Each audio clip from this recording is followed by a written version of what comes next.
Hola amiga, hoy les voy a enseñar cómo hacer slime con plasticola blanca y agua y jabón líquido, y para medir el agua y la plasticola.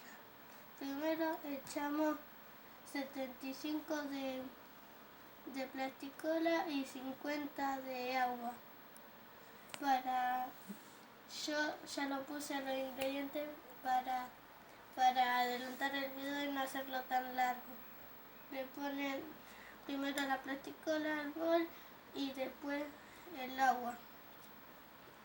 Y revuelven, y cuando vean que ya está listo, para ponerle, le ponen un poco de jabón líquido.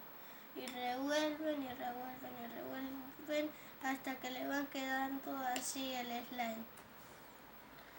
Ahora yo lo voy a agarrar con las manos, le pongo un poco de agua acá en las manos, así no se me pega. Revuelve.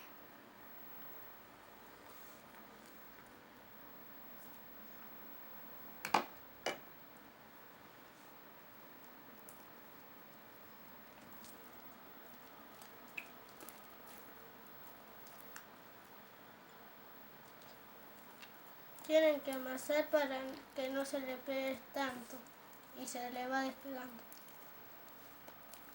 Mira acá.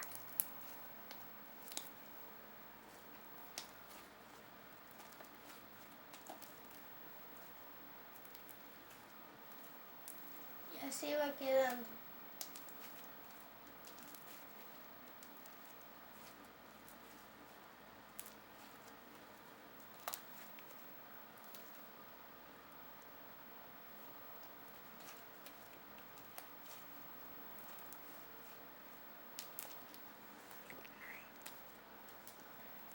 Y así quedó.